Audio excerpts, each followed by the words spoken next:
بهداية من فضل ربي يكسو الجمال ربوع قلبي.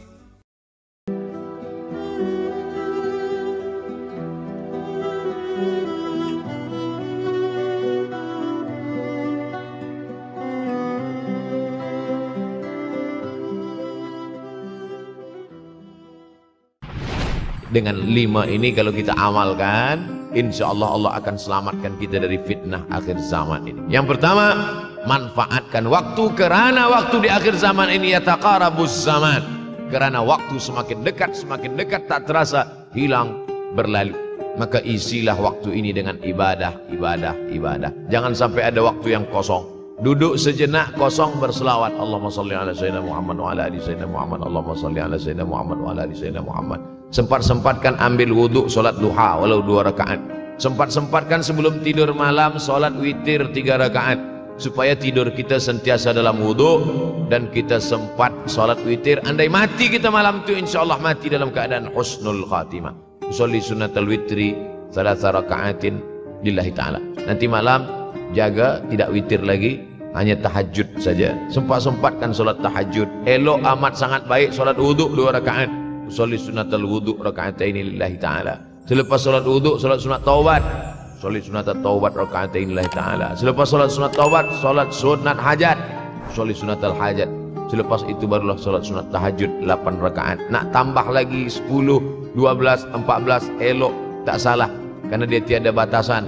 Adakah sahabat Nabi yang melakukan ini? Ada. Qatadah bin Nu'man dari selepas Isya sampai azan subuh. Imam Ahmad bin Ambal dari selepas Isya sampai azan subuh. Bahkan mereka menghatamkan Al-Quran dalam tahajud mereka. Maka bahkan ada imam yang disebut dengan As-Sajjad, kerana banyak sujud kepada Allah Subhanahu wa ta'ala. Kerana akhir zaman ini godaan begitu besar. Dulu orang tengah malam tahajud, jam 2 malam, jam 3 malam dia bangun, kerana dia membaca hadis sab'atun yudhilluhumullah. Ada 7 golongan yang mendapatkan naungan Allah. Yauma la dhilla illa dhilluh. Hari itu tak ada naungan kecuali naungan Allah. Rajulun, ada seseorang, zakarallah, dia berzikir mengingat Allah, khalian, di tengah malam tak ada manusia. Fafadat ainahu, menetes air mata. Maka yang pertama ini, jangan sampai kita kehilangan waktu, kerana waktu, al-waktu kasaif, waktu ini seperti pedang. Illam taqta'hu qata'aka. Kalau tidak kau patahkan dia. Kalau kau dapat pedang, patahkan. Sebab kalau tidak kau patahkan, dia yang akan memotong engkau, mematahkan tulang-tulang engkau. Waktu ini kalau tidak kita manfaatkan, kita akan ditanya tentang waktu, kemana saja waktu yang sudah kau pakai.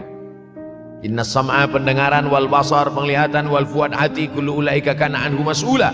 Semua akan disoal, semua akan diminta tanggung jawab di hadapan Allah. Kemana waktu yang sudah aku bagi dulu engkau pakai? Yang pertama nanti ditanya, la tazulu qadama 'abdin yaumal qiyamah. Kaki anak Adam tidak akan bergeser, tidak akan beralih dari tempat tegaknya pada hari kiamat, hatta yus'al, sampai dia disoal, sampai dia ditanya. La tus'alunna yauma idzin 'anin na'im. Banyak yang akan ditanya nanti, tapi Nabi bagi tahu di antara yang akan ditanya dari sekian banyak nikmat itu 4. Yang pertama, an umrihi fima afnah.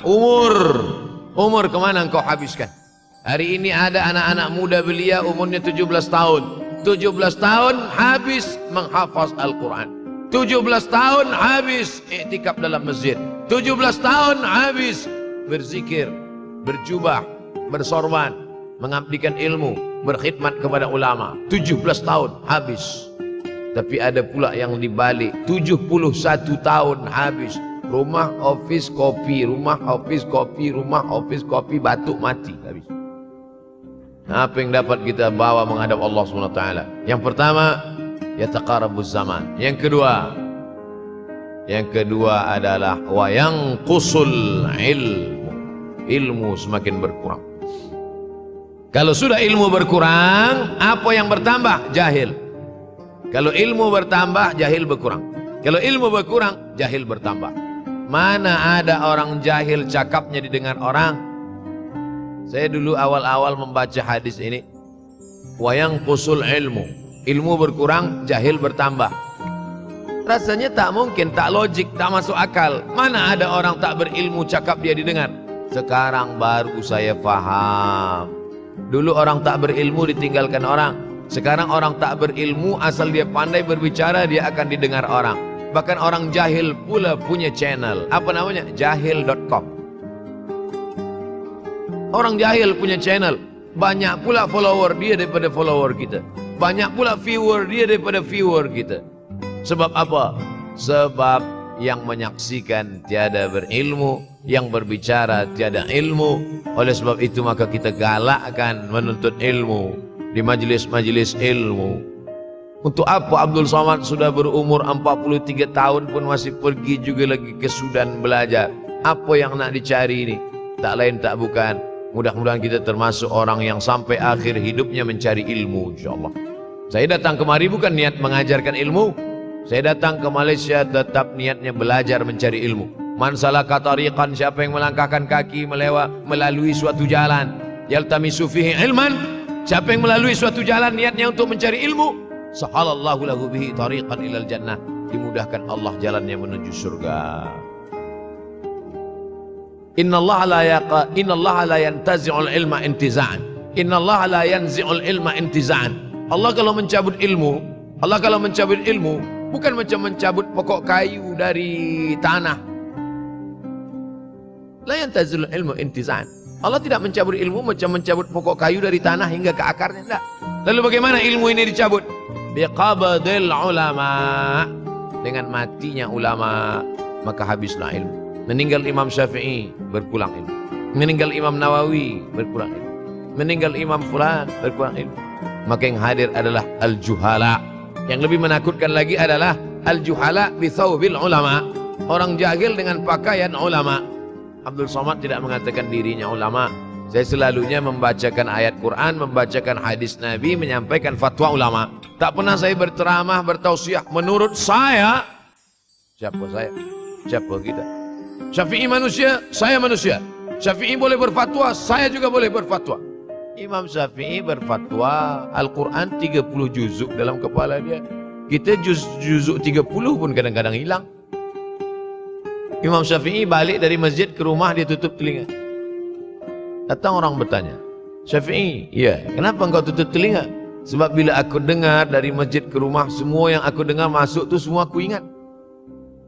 Aku takut dia ingat di dalam, maka aku tutup. Kita, yang saya sampaikan tadi pun tak ingat. Oh, Ustaz mengejek kami, enggak. Jangankan yang mendengarkan, yang bercakap pun tak ingat. Nasib baik datang orang Jepun mengingatkan kita. Nah ini, nama dia Sony. Manusia ini lupa. Oleh sebab itu maka yang kedua akhir zaman, wayang kusul ilmu makin kurang. Maka bersyukur anak-anak yang dimasukkan ke rumah tahfiz. Kalau ada rumah tahfiz di kampung biasa, kalau ada rumah tahfiz di desa, dusun biasa, tapi ada tahfiz di tengah kota besar Kuala Lumpur, masih ada lagi rumah tahfiz Quran. Siapa yang mewakafkan rumah tahfiz? Siapa yang memberikan beras? Siapa yang memberikan duit? Siapa yang memberikan belanja? Siapa yang mengirimkan ustaz? Masya Allah, tabarakallah. Maka ini semua mudah-mudahan kita istiqamah semuanya insyaAllah. Supaya apa? Supaya lahirlah anak-anak kita yang alim, berilmu. Karena ini makin banyak orang jahil, al-taw bi ghairi ilmin, memberikan tazkirah, fatwa tanpa ilmu. Dhalla wa adalla, dhallu wa adallu, sesat, menyesatkan. Kalau setakat sesat saja, ini sudahlah sesat, menyesatkan. Na'udzubillah. Masuk yang ketiga. Yang ketiga adalah wayang qusul ilmu, setelah habisnya ilmu-ilmu ini semua dicabut oleh Allah Subhanahu wa taala. Lalu kemudian setelah ilmu dicabut Allah Subhanahu wa taala, wa yulqas syuh. Wa may yuqash sin dengan hak kecil. Wa may yuqash nafsihi fa ulaika humul muflihun. Siapa yang selamat daripada sifat syuh, itulah orang yang beruntung. Hayya 'alal falah. Mari kita menuju keberuntungan, kemenangan. Siapa orang yang menang? Selamat daripada sifat syuh. Ada orang menerjemahkan syuh ini pelit, bakhil. Bakhil ada yang lebih parah daripada bakhil. Syuh. Bakhil ini, bakhil tidak ingin memberikan uangnya untuk orang lain. Itu bakhil. Dia ada uang 10 ringgit. Uang itu hanya dia makan saja. Dia tak mau walaupun setengah sen kepada orang lain. Itu namanya bakhil. Kalau syuh ini, duit dia simpan, duit orang pula dia makan. Nah, itu syuh. Jadi lebih parah lagi. Oleh sebab itu kalau sudah ilmu ini dicabut, orang menjadi jahil, maka datang penyakit syuh yang ketiga. Apa itu syuh? Hubbud dunya, hubbul mal, wa tuhibbul mala hubban jamma. Engkau sayang kepada harta amat sangat sayang. Dia pegang semuanya sampai tak meleleh, tak menetes walaupun satu tetes. Akhirnya mereka inilah pendusta-pendusta agama. Ara'aital ladzi yukadzibu biddin. Tahukah kamu siapa itu yang mendustakan agama? Fadzalikal ladzi yad'ul yatim. Mereka itu yang membiarkan anak yatim. Wala yahuddu ala ta'amil miskin. Dia tidak mempedulikan makanan orang miskin. Sebab apa? Bukan sebab tak ada harta, sebab syuh. Kenapa syuh? Sebab tak ada ilmu. Tak ada ilmu tentang akhirat. Dia pegang, dia simpan, mati, habis. Yang dia bawa hanyalah 1, 2, 3 helai kain kafan saja. Itulah mengapa Sultan Turki, Sultan Muhammad Al-Fatih, Sultan Abdul Hamid, coba tengok gambar Sultan Muhammad Al-Fatih, Sultan Abdul Hamid Turki dulu. Sorban dia besar-besar. Saya dulu terkejut, lama saya tengok. Kenapa sorban orang Turki ini besar-besar? Lama-lama saya baca, rupanya sorban orang Turki itu kain kafan. Tuan-tuan, balik dari sini beli kain kafan 2 meter. Ikatkan kepala, bawa sembahyang. Beringat mati. Bolehkah menyiapkan kain kafan? Baca kitab Tambihul Mughtarrin, peringatan bagi orang-orang yang tertipu. Di situ ditunjukkan banyak ulama, bahkan mereka menggali tanah di dalam rumahnya. Malam-malam dia tahajud, selepas tahajud dia duduk di dalam tanah itu supaya terasa bagaimana rasanya mati. Gali tanah 2 meter, masuk ke dalam. Tapi kalau nak buat itu kita saja dengan Allah. Jangan pula, banyak juga orang sekarang udah gali tanah masuk ke dalam, streaming pula. Hai guys, nak rasakan mata? Mana boleh terasa? Kita saja masuk ke dalam, rasakan macam mana rasa. Sebab kalau cakap saja, marilah kita ingat mati, takutlah kita pada mati. Kita tak tahu bagaimana rasa mati. Kalau nak merasakan bagaimana rasa mati, nanti kalau ada orang mati meninggal dunia, masuk kita ke dalam, kita sambut jenazah, kita letakkan, kita duduk, rasakan. Ketika Fatimah meninggal, Fatimah mak Sayyidina Ali meninggal, Nabi masuk ke liang lahat. Masuk Nabi ke liang lahat. Nabi berdoa di dalam. Ketika Utsman bin Maz'un meninggal, Nabi masuk ke dalam. Nabi pegang jenazah Utsman bin Maz'un. Meleleh air mata Nabi turun ke misai, turun ke janggutnya, turun menetes sampai ke bawah. Merasakan bagaimana rasanya di dalam. Dulu saya pernah berjumpa dengan seorang pemuda, telinga dia pakai anting subang. Lalu kemudian saya tengok banyak tato dia. Saya tanya, macam mana cerita awak bertaubat dulu? Mak saya meninggal, Ustaz Abdul Somad. Lepas tu saya tegak di tepi kubur. Macam ada yang menolak saya dari belakang, masuk saya ke dalam. Masa masuk itulah terasa sejuk di kaki. Datang rasa takut saya. Makanya kalau ada orang yang sudah kita bagi tazkirah, bagi nasihat, tak juga. Nanti ada orang meninggal, bawa dia agak dekat. Senggolkan sedikit, jatuh. Gitu caranya supaya kita terasa mati ini. Supaya apa? Hilangkan penyakit syuh, cinta harta, takut mati, dan membuat kita menjadi bakhil, pelit. Na'udzubillah. Yang keempat, wa tazharul fitan. Ini yang terkait dengan tajuk kita yang keempat. Wa tazharul fitan. Banyaklah fitnah, siksa. Dulu masa saya kelas 1 madrasah tahun 1990, berkumpullah kami bersama-sama dengan cikgu mengkaji masalah apa? Masalah Bosnia Herzegovina, mengamuk Slobodan Milosevic.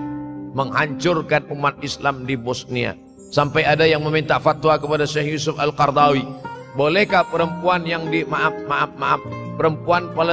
perempuan Bosnia yang dirogol tentara Serbia hamil, bolehkah dia menggugurkan anaknya? Kata Syekh Yusuf Qaradawi, tak boleh. Maka dia biarkan saja anak itu lahir dan dia tidak dianggap berdosa karena ini sudah takdir Allah SWT. Bagaimana mereka dibunuh? Maka makin banyaklah selepas Bosnia datang pula yang terjadi di Rohingya, di Uighur. Umat Islam berkumpullah presiden-presiden negeri Islam di Kuala Lumpur. Erdogan datang, kumpul semuanya membahas bagaimana nak menolong Muslim Uighur. Rupanya umat Islam pun tak sanggup nak menolong. Apa yang boleh dilakukan di Uighur? Berdoalah umat Islam. Rupanya Allah kalau mau menolong mudah saja. Mudah saja Allah menolong. Tidak datang rudal skat, tidak datang tentara, tidak datang senjata.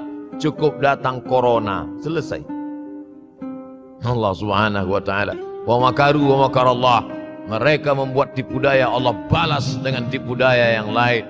In tansurullah, kalau kau tolong, ittaqu da'watal mazlum, takutlah kamu terhadap doa orang-orang yang teraniaya.